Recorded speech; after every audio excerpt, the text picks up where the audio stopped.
독대, 그리고 광야와 독대라고 하는 다소 좀 생소한 주제입니다만은 주제를 가지고 같이 말씀을 생각해 보겠습니다. 그리스도인들을 체포하러 가기 위해 다메섹으로 가던 길에 부활하신 예수님을 만난 사울이 아무것도 보지 못하게 되죠. 그래서 함께 간 일행에 의해 다메섹에 있는 유다의 집에 가서 사울을 머물게 되었을 때에 하나님이 아나니아를 통하여 사울에게 안수하게 하심으로 사울의 눈이 뜨게 되었고 음식도 먹고 또 기력을 회복하고 세례까지 받게 되었습니다. 이후에 사울은 제자들과 며칠을 함께 머문 뒤에 각 회당마다 돌아다니면서 예수가 하나님의 아들이다 라는 것을 전파하기 시작했습니다. 예수가 하나님의 아들이다 라고 하는 것을 전파했던 것은 예수가 유대인들이 그토록 기다리고 갈망했던 메시아가 맞다 하는 것을 전파했다라는 말입니다. 그 사실을 각 회당마다 돌아다니면서 전파를 했는데 이 회당은 디아스포라 유대인들이 모여서 율법 중심의 예배를 드렸던 곳입니다. 뭐 잘 아시겠지만 디아스포라라고 하는 것은 나라를 잃고 전 세계에 흩어진 유대인들을 말하죠. 구약 이스라엘 백성들이 바벨론 포로로 잡혀가면서 이 디아스포라가 형성이 되었는데 디아스포라가 형성되기 전에 이스라엘 백성들은 예루살렘 성전을 중심으로 예배를 드렸습니다. 그러나 디아스포라가 형성되고 난 이후부터는 성전에서 예배를 드릴 수가 없었습니다. 그래서 생겨난 것이 회당이었죠. 유대인들이 모여 율법 중심의 예배를 드리는 이 다메섹에 있는 회당에서 율법에 정통한 바리새인인 바울이 예수는 하나님의 아들이다. 예수는 우리가 그토록 기다리고 갈망하던 메시아가 맞다. 이런 복음을 전했다는 거죠. 누구보다 율법에 열심히 했던 바울이 율법을 말하지 않고 복음의 중심 예수를 전했던 겁니다.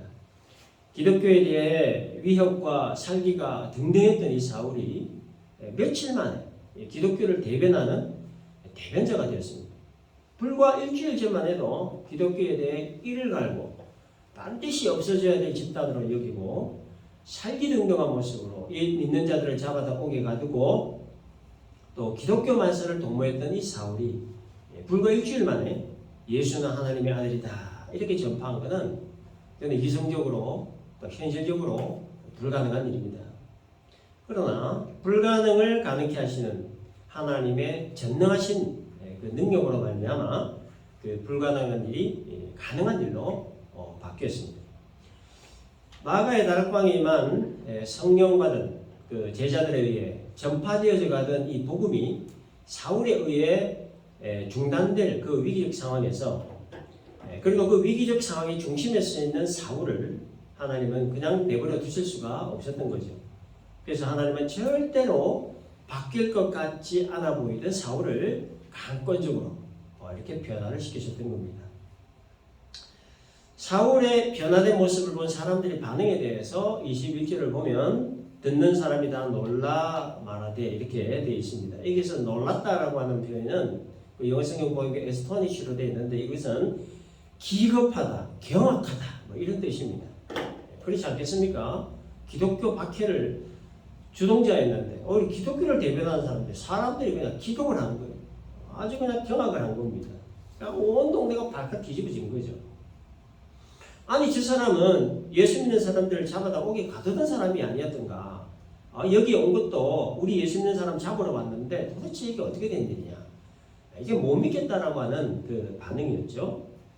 그리스도인들을 잡으러 온다는 소식을 듣고 마음의 준비를 단단히 하고 있었는데 그런데 잡으러 온 그 사람이 오히려 예수는 하나님의 아들이다.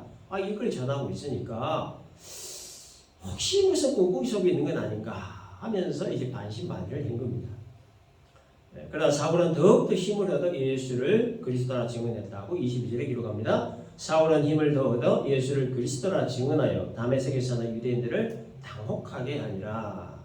이게 당혹했다라고 하는 뜻은 백필드로 되는데 이 뜻은 난처한이라는 뜻입니다. 아주 난처해졌다는 거죠. 유대인들이 예수를 그리스도라 증언하는 사울의 모습에 유대인들이 굉장히 지금 난처해진 거예요. 율법을 신봉하는 대표격 되는 사람이 갑자기 돌변을 해가지고 율법을 무시하고 신성모독죄로 치유된 예수를 하나님의 아들이라고 하지를 않나. 그 예수가 메시아라고 하지를 않나. 그러니까 유대인들 입장에서는 굉장히 지금 난처해진 겁니다. 그래서 유대인들이 내린 결론은 제거하는 거예요. 아무튼 이 유대인들은 뭔가 좀 위협적인 존재가 나타나면 다 제거하는 거예요. 23절 보면 여러 날이 지나매 유대인들이 사울 죽이기를 공모하더니 기독교 반대의 핵심 주동자였던 사울이 기독교를 대변하는 인물로 바뀌자 사울의 영향력을 잘 알던 유대인들이 사울을 내버려 둘 수 없었던 겁니다.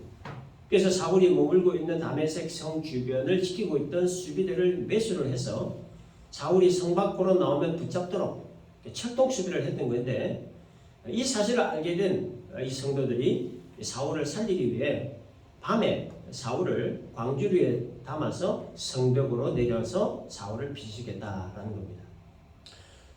그런데 23절에서 여러 날이 지났다라고 하는 이 내용에 대해서 우리가 좀 짚고 넘어가야 될 것이 하나가 있습니다. 그 19절에서 보면은 여기도 며칠이라고 단어가 나오죠. 그리고 23절에서 또 말하는 여러 날, 이 며칠과 여러 날에는 날씨에 있어서 큰 차이가 있습니다. 19절에 사울이 다메섹에 있는 제자들과 함께 며칠 있을세 했죠. 그래서 여기에서 말하는 며칠은 말 그대로 그냥 며칠입니다. 뭐 3일이든 4일이든 하여튼 며칠을 말하는. 근데 23절에서 여러 날이 지나면 유대인들이 사울 죽이를 공부했다 할 때에 이 여러 날이라고 하는 것은 상당히 긴 기간을 의미하는 겁니다. 따라서 이 여러 날보다는 많은 날로 표현하는 것이 더 맞는 표현입니다. 그래서 며칠은 several day로 되어 있고 여러 날은 many days로 이렇게 되어 있어요. 그리고 이 많은 날이 지났다라고 하는 이 표현은 당시 히브리인들의 관용법입니다. 그래서 최소한 3년 정도의 시간이 흘렀을 때 쓰는 표현이 여러 날이다. 관용법적으로 쓴 겁니다. 그래서 이 23절의 말씀은 아나니아로부터 안수받고 세례받은 사울이 다메섹에서 복음을 전파한 지 약 3년 정도의 시간이 흐른 후에 유대인들이 사울 죽이기를 공모했다. 이렇게 되는 겁니다. 왜 그런가에 대해 그 근거에 대해서 갈라디아서 1장 17절 18절 말씀을 통해서 우리가 알 수가 있어요. 거기 보면 또 나보다 먼저 사도된 자들을 만나려고 예루살렘으로 가지 아니하고 아라비아로 갔다가 아라비아 기억하세요? 또 다메섹으로 돌아갔노라. 그 후 3년 만에 내가 게바를 방문하려고 예루살렘에 올라가서 이렇게 기록되어 있습니다. 사울이 아나니아로부터 안수와 세례를 받고 며칠 동안 제자들과 머물면서 복음을 전한 후에 아라비아로 갔습니다. 이게 조금 이따 설명할 거예요. 왜 갔는지. 그리고 다메섹으로 다시 돌아와서 3년을 머물면서 복음을 전하다가 유대인들로부터 생명의 위협을 느껴 광주리 타고 피신을 해서 예루살렘으로 갔다라고 하는 거예요. 그래서 23절에서 말하는 여러 날이 지나면 유대인들이 사울 죽이기를 공모했다는 이 시점은 사울이 회심한 후에 다메섹에서 며칠 동안 제자들과 머물면서 복음 전한 후 아라비아로 갔다가 다메섹으로 돌아와 3년이 된 그 시점을 말한다는 거예요. 또 한 가지 짚고 넘어가야 할 중요한 거 하나가 있는데요. 제가 기억하시라고 한 거 있죠. 이 사울이 이 다메섹을 떠나서 아라비아로 갔댔는데 이 아라비아로 왜 갔는지 그리고 그 아라비아에서 얼마 동안의 시간을 머물러 있었는지에 관한 것입니다. 에스카리오의 성경의 기록은 없어요. 정확하게 기록이 없기 때문에 알 수 없지만 많은 학자들이 추측하기를 사울이 주님과 독대하러 갔다 그렇게 보고 있습니다. 독대라고 하는 게 뭡니까? 단둘이 만나는 시간을 말하는 거죠. 주님과 사울 둘만의 만남의 시간을 갖기 위해 아라비아 광야로 갔다 이렇게 학자들이 본다는 거예요. 그 근거의 말씀을 갈라디아 1장 11절 12절에서 또 이렇게 제시를 하고 있습니다. 거기 보면 형제들아 내가 너희에게 알게 하노니 내가 전한 복음은 사람의 뜻을 따라 된 것이 아니니라. 이는 내가 사람에게서 받은 것도 아니요 배운 것도 아니요 오직 예수 그리스도의 계시로 말미암은 것이다. 예수 그리스도의 계시로 말미암은 것이라. 여기에 힘이 있습니다. 아라비아는 광야입니다. 그리고 주변에는 시내산이 있습니다. 시내산은 모세가 하나님으로부터 율법을 받으러 올라갔던 산이죠. 그리고 이 아라비아 광야는 수천 년 전에 이스라엘 백성들이 애굽을 출발해서 가나안을 향해 지나갔던 바로 그 광야를 말하는 거예요. 사울은 다메섹 도상에서 부활하신 예수님을 만나고 사흘 동안 먹지 못하고 보지 못하고 있다가 아나니아 안수로 기력을 회복하고 세례받은 후에 다메섹에서 며칠 동안 복음 전하다가 성령의 이 끌림에 의해 아라비아 광야로 들어갔다가 거기에서 주님과 독대하는 시간을 가졌다고 본 것인데, 거기에서 그러면 뭘 했냐라고 하는 거예요. 굉장히 그 바울 인생에 있어서 그리고 기독교 역사에 있어서 아주 중요한 시간이 바로 이곳에서 일어난 겁니다. 그 광야에서 예수님과의 둘만의 시간을 통해 바울이 크게 인생의 전환점이 되는 그렇게 크게 깨달은 것이 하나였습니다. 그게 뭐예요? 복음의 비밀이었다. 복음의 비밀. 그 복음의 깊은 비밀을 깨닫게 된 것은 아까 갈라디아서 뭐라고 얘기했습니까? 사람에게서 배우거나 전수받은 거 아니라고 하는 거예요. 바울이 누구한테 배웠다는 얘기가 없어요. 예수 그리스도의 계시로 말미암았다라고 얘기합니다. 이것이 바로 사울이 아라비아로 광야로 가게 된 그 이유를 이렇게 알게 해주는 중요한 내용입니다. 성령에 이끌려 아라비아 광야에 간 사울은 부활하신 예수님과 깊은 만남의 이 시간을 가지면서 거듭남의 체험을 했다는 거죠. 어릴 때부터 열렬하게 신봉하던 유대교, 율법의 저 밑바닥 뿌리까지 완전히 뒤집어 엎어버리고 완전히 새로움을 입는 이 시간을 이 광야에서 가진 겁니다. 광야라고 하는 특유의 고독과 그 외로움, 어려움들 속에서 다메섹 도상에서 만났던 부활하신 예수님을 그 광야에서 다시 만나 이 독대의 시간을 가지면서 예수께서 직접 주신 직접적인 계시를 통해서 복음의 진실을 깨닫게 되었다는 겁니다.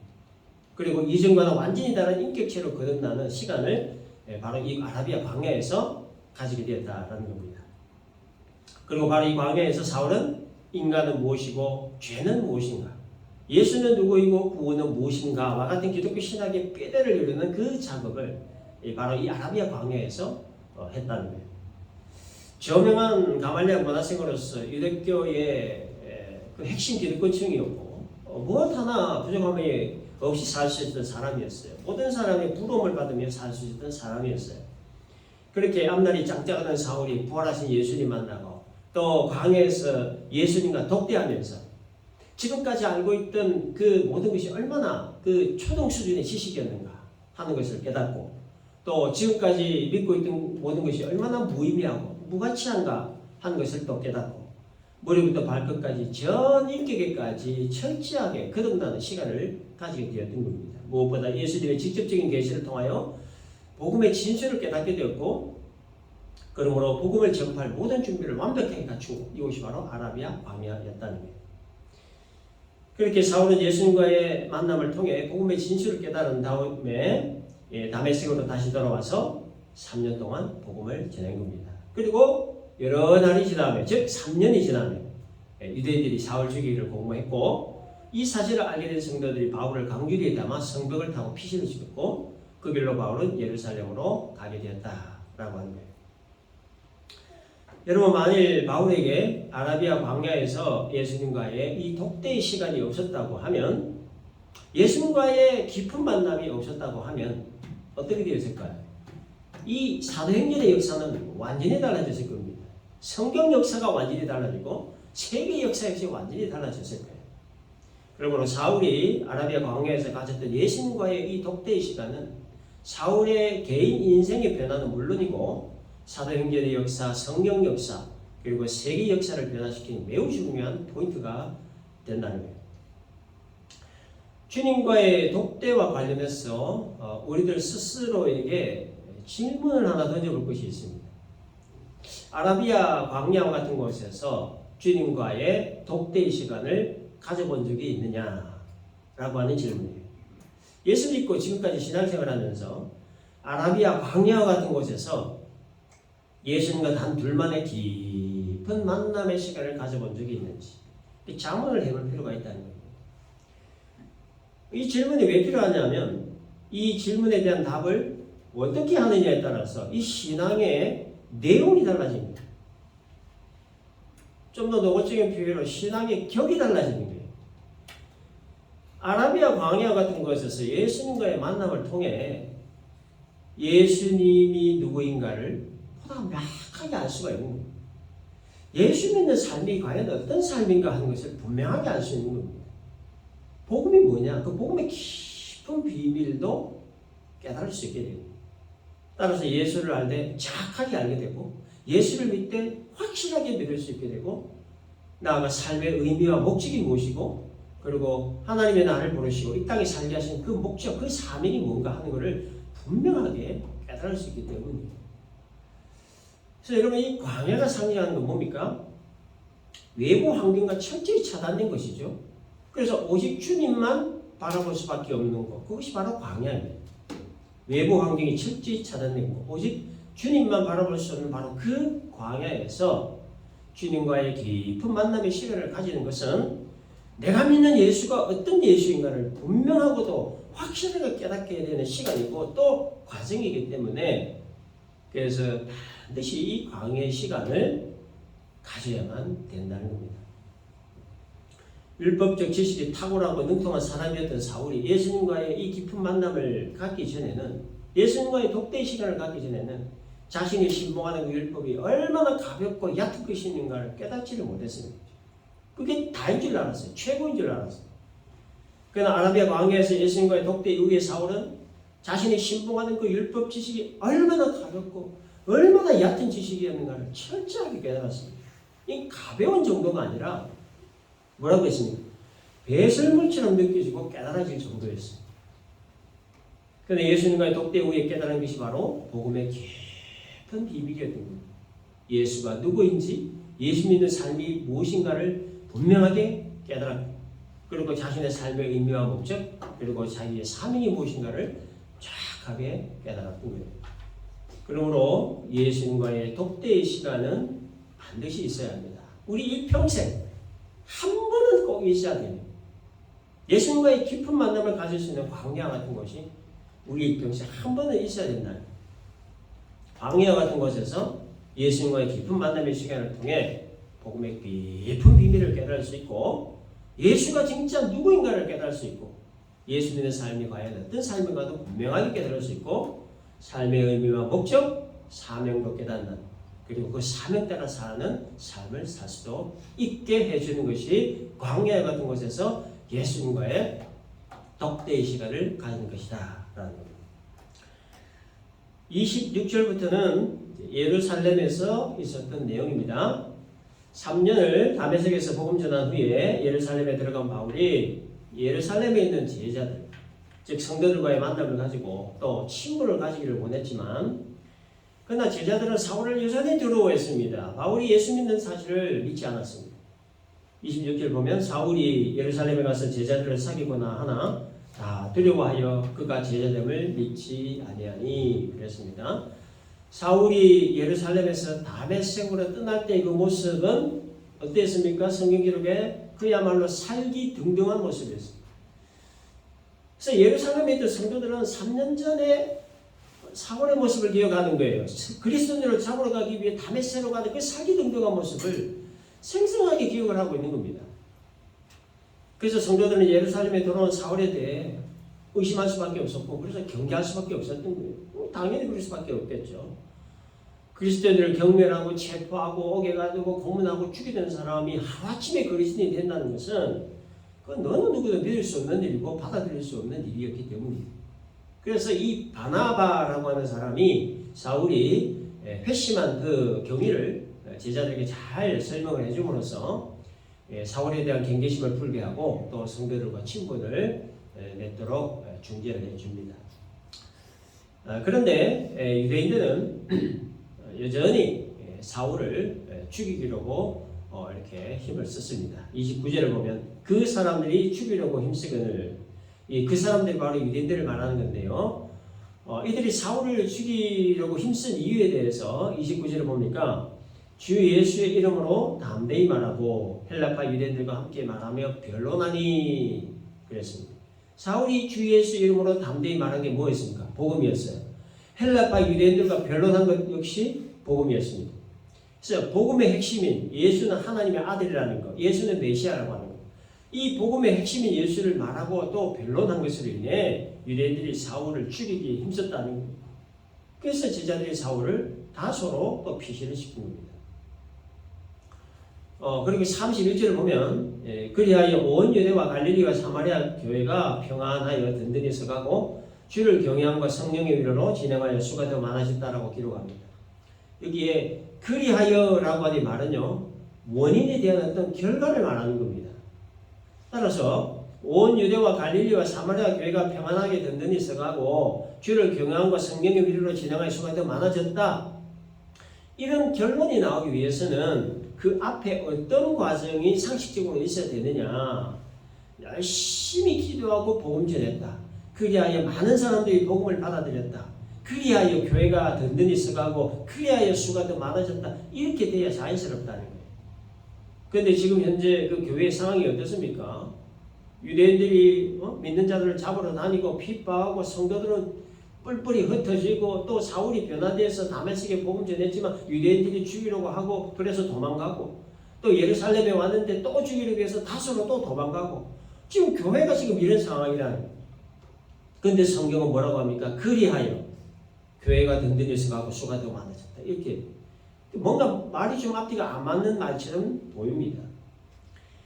그런데 이렇게 박해받고 도망을 가고 하는 아주 그 열악한 상황, 위기적 상황에서도 교회가 든든히 서가고 믿는 자의 수가 더 많아진 비결이 뭔가에 대해 31절이 설명하고 있습니다. 31절 중간을 보면 주를 경외함과 성령의 위로로 그랬습니다. 이것 때문에 이게 주를 경외한다라고 하는 말은 fear of the Lord로 되어 있는데 문자적으로 보면 주를 두려워한다지만 이 말에 담긴 깊은 의미는 뭐냐면 주님만 바라본다 그런 뜻이에요.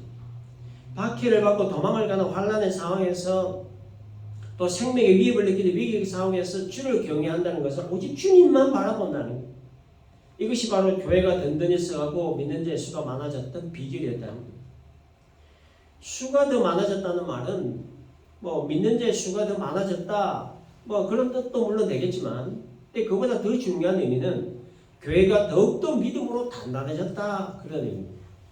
핍박받고 제사 몰수당하고 생명 위협 느끼고 매일 순간마다 초긴장 속에서 성도들을 믿고 의지할 수밖에 없는 분은 오직 주님밖에 없다는 신앙 고백과 함께 오직 주님만 바라보고 믿고 의지했을 때 성도 개인의 신앙은 물론 또 교회 공동체는 더욱더 강력한 영적 힘을 가질 수 있게 되었다. 이것이 바로 환난 가운데서도 교회가 든든히 서갈 수 있게 된 비결이었다. 한국 기독교 역사 초창기에 엄청난 부흥이 일어났죠. 평양 대부흥 역사 이래로 그런 부흥의 역사가 없습니다. 그 이유도 바로 이것이었어요. 일제 강점기 때 나라에 대한 슬픔을 하나님께 토로하고 기대하며 또 신앙을 지켰던 성도들 그 신앙마저도 지키지 못하도록 핍박하고 잡아다 옥에 가두고 고문하고 죽이고 교회를 불태우고 그런 환난 가운데서 우리 믿음의 선조들이 했던 거 뭡니까? 오직 주님만 바라본 거예요. 주님만 믿고 의지함으로 그 모든 환난과 고난들을 잘 견뎌냈던 거예요. 또 6.25 전쟁 이후에 모든 것이 다 폐허가 된 상황이었죠. 나무 껍질 벗겨 죽서 먹고 그것마저 없어 굶어 죽고 추워서 얼어 죽고 병들어 죽고 그런 상황에서 우리 믿음의 선조들이 했던 거 보면 주님 바라본 거 그거밖에 없었어요. 오직 주님 믿고 의지하고 그 환난들을 견뎌냈던 겁니다.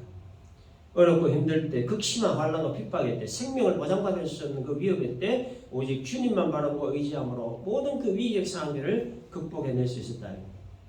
이와 같은 신앙으로 말미암아 교회는 더욱더 든든히 서갔던 것이고 믿는 자의 수가 더 많아졌던 것이고 역사상 그 유래를 찾아볼 수 없는 엄청난 부흥의 역사를 우리가 체험할 수 있었던 겁니다. 그래서 바울은 고린도후서 1장 8절 9절에서 이런 고백을 했습니다. 형제들아 우리가 아시아에서 당한 반란을 너희가 모르기를 원치 아니하노니 힘의 격도로 심한 고난을 당하여 살 소망까지 끊어지고 우리는 우리 자신의 사형선고를 받은 줄 알았으니 이는 우리로 자기를 의지하지 말고 오직 죽은 자를 다시 살릴 수 있는 하나님만 의지하게 하시니 살 소망까지 끊어질 정도의 고난이라고 하면 그게 얼마나 큰 고난이겠습니까? 사형선고를 받을 정도의 고난이라고 하면 그 고난이 얼마나 큰 고난이겠습니까?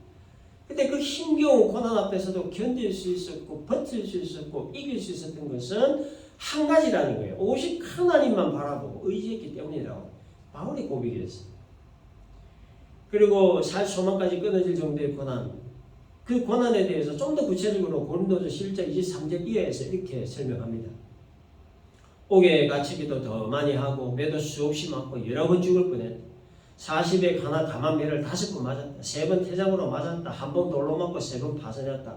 일주일을 깊은 바다에서 지냈다. 강의 위험과 강도의 위험과 동족의 위험과 이방인의 위험과 시내의 위험과 광야의 위험과 바다의 위험과 거짓 형제 중에 위험을 당했다. 여러 번 자지 못하고 줄이고 목마르고 춥고 헐벗었다. 바울의 자신의 일대기를 이렇게 회고한 거예요. 근데 그런 와중에도 믿음 지키고 주께서 맡기신 그 사명을 완수할 수 있었던 것은 죽은 자를 다시 살리시는 주님만 바라보고 의지했기 때문이라. 고백이 됩니다. 오직 주님만 바라보고 믿고 의지한 것. 이것이 바로 모든 고난과 환난을 이길 수 있게 했던 비결이었고, 예루살렘 교회가 든든히 서갔던 비결이었고, 믿는 자의 수가 더 많아졌던 비결이었다라는 겁니다. 그리고 또 한 가지, 환난과 위기적 상황에서도 교회가 든든히 서갈 수 있었던 또 다른 비결에 대해 31절에서 성령의 위로가 있었기 때문이라 말합니다. 위로라고 하는 단어의 원래 뜻은 내 곁으로 부른다, 가까이 오도록 부른다, 그런 뜻입니다. 예를 들어서 아이가 뭘 잘못해서 부모가 야단을 쳤습니다. 그래서 아이가 울고 있어요. 그때 부모가 아이를 자기 곁으로 끌어당겨서 안아줍니다. 이게 위로의 의미라는 거예요. 믿음이 약해졌을 때, 힘이 다 빠져서 더 이상 버틸 힘이 없을 때, 이제는 모든 것이 끝이다, 절망적 상황에서 성령께서 이와 같은 위로를 하신다는 거죠. 울고 있는 아이를 끌어당겨 안아주듯이 성령께서 그렇게 위로하신다는 거예요. 이와 같은 성령의 위로로 말미암아 모든 고난과 환난들을 견딜 수 있었던 것이고, 교회가 더 든든히 서갈 수 있었게 되었다는 겁니다. 고린도서 1장 3절을 보면 찬송하리로다. 그는 우리 주 예수 그리스도의 하나님이시요 자비의 아버지시요 모든 위로의 하나님이시며 라는 말씀이 있습니다. 여기에 이 자비라고 하는 단어는 어디서 유래됐냐? 여자의 자궁으로부터 유래된 단어라고 합니다. 온전한 사랑으로 감싸고 있는 곳, 생명이 있는 곳, 모든 것을 공급하는 곳, 모든 걸 품어주는 곳, 체온도, 영양분도, 감성도 모든 걸 품고 공급하는 것이 바로 자궁이라는 거예요. 그래서 이 단어로부터 자비라고 하는 단어가 유래됐던 거예요. 그래서 하나님은 바로 그 자비의 마음으로 백성들을 위로하신다는 거예요. 예수 믿는다는 이유로 쫓겨난 자기 백성들을 진정으로 위로하실 수 있는 분 오직 한 분. 생명을 보호하고 가장 편한 곳을 제공해 주시는 자비하신 하나님이 이와 같은 위로로 백성들을 위로하신다라는 겁니다. 여러분, 사람도 상황에 따라 가끔씩 다른 사람을 위로해 줄 수 있습니다. 예를 들어서 교통사고로 이미 2다리를 잃은 사람이 지금 2다리를 잃어 슬퍼하고 있는 사람에게 가서 나도 얼마 전에 사고로 2다리를 잃었습니다. 당신의 심정 잘 이해합니다. 좀 불편해도 살만합니다. 너무 걱정하지 마세요. 힘내세요. 이렇게 동병상련을 느끼도록 하는 말로 어느 정도 위로를 해줄 수도 있습니다. 자신이 받았던 고통과 괴로움을 똑같이 받고 있는 사람에게 이와 같은 말은 분명히 위로가 됩니다. 그러나 사람이 사람을 위로하는 것은 한계가 있죠. 그래서 사람이 위로는 일시적인 거라는 거예요. 바울도 그래 했고 박해를 받아 도망다니는 성도들 그렇고 이들은 같은 처지에 있기 때문에 동병상련을 느끼며 서로가 서로에게 위로가 분명히 되었을 겁니다. 그러나 그럼에도 불구하고 사람의 말은 한계가 있다는 거예요. 위로는 한계가 있다는 거예요. 내가 받는 고통이 나만 받는 것이 아니고 또 나와 같은 처지에 있는 사람들이 있다는 것으로부터 어느 정도 위로는 되겠지만 그러나 그 위로는 그야말로 어느 정도일 뿐이지 근본적인 위로가 되는 것은 아니라고 하는 거예요. 그 근본적인 위로는 우리가 어디서 찾을 수 있습니까? 핍박도 먼저 받고 조롱도 먼저 받고 채찍도 먼저 받고 십자가의 못도 먼저 받으신 그리고 죽으신 우리 주 예수님으로부터 오는 위로가 진짜 위로라는 거예요. 십자가의 의로 우리의 모든 불의를 덮으시고 또 십자가의 피로 우리의 죄를 다 용서하시고 십자가의 죽음으로 우리가 싫어했던 고통과 저주를 대신 받으심으로 우리를 하나님 곁으로 갈 수 있게 해주신 그 예수님만이 우리의 참된 위로자가 되신다는 거예요. 그러므로 우리의 삶 가운데 위로가 필요한 어떤 상황이 발생했을 때 물론 사람으로부터 받는 위로도 필요하고 또 환경으로부터 받는 위로도 필요하겠지만 그러나 보다 더 근본적인 위로는 참 위로자이신 예수님께로부터 온다 하는 것을 우리가 기억을 하고 우리 참 위로자이신 예수님을 더 많이 바라보고 더 많이 의지해야 된다라는 거예요. 그렇게 할 때에 울고 있는 아이를 부모가 끌어당겨 안아주듯이 내 안에 계신 성령께서 우리를 안아주시고 위로를 해주신다라는 겁니다. 말씀을 정리합니다. 과학에서 예수님과의 독대의 시간은 반드시 있어야 된다. 이 시간을 통해 복음의 깊은 비밀을 깨달을 수 있고 또 삶의 의미와 목적을 깨달을 수 있고 또 사명을 깨달아서 사명자로서의 삶을 살 수 있다는 것. 위기적 상황에서도 교회가 든든해서 갈 수 있는 원동력 두 가지입니다. 주님만 바라보고 믿고 의지한 것과 성령의 위로였다. 이것을 잘 기억을 하고 예수님과의 깊은 만남의 시간을 통해서 나를 불러주시고 주님 백성 삼아주신 그 이유와 그 목적에 부합하는 그런 삶을 살아가는 우리가 되기를 바라고요.